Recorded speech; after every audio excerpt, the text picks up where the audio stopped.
Here's the case I call The Doctor and the Amputated Ego. Back when I was practicing law, my firm was the #1 medical malpractice defense unit in the Midwest. We were the malpractice SWAT team. When the you-know-what hit the fan, the docs called us. But here's the thing about malpractice.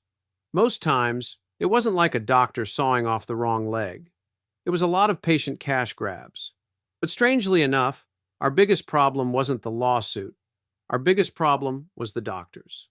They were absolute geniuses, but with egos the size of Nebraska. That means they weren't just upset about being sued. They were offended, outraged, shocked and appalled that some mere mortal could have the audacity to question their godlike hands. To put it bluntly, docs were brats. This created a serious challenge for our legal team. We needed the doctors' cooperation to build the defense, but their arrogance often turned into hostility, making them impossible to manage. We came up with a brilliant yet unorthodox strategy. Here's how it worked. When we had one of these more, temperamental doctors scheduled for a case review, we'd book it on a Saturday morning. We'd tell the doctor to arrive at 9 a.m., then make them wait in the reception area. Not for 5 minutes or 10, but a solid 45. We gave them no explanation, no coffee, just silence, magazines, and the ticking of a very slow clock. When the doctor was finally invited in, they'd be seething in self-righteous outrage. But that's exactly what we wanted. Now they no longer showed up as towering gods on ivory hospital pedestals.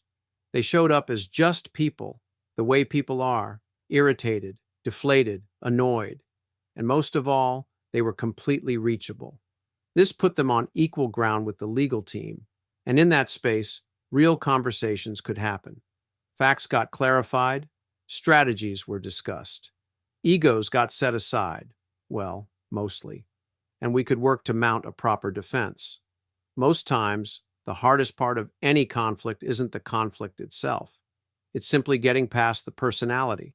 As a mediator, I know that before I can open people's minds, I have to humble their hearts.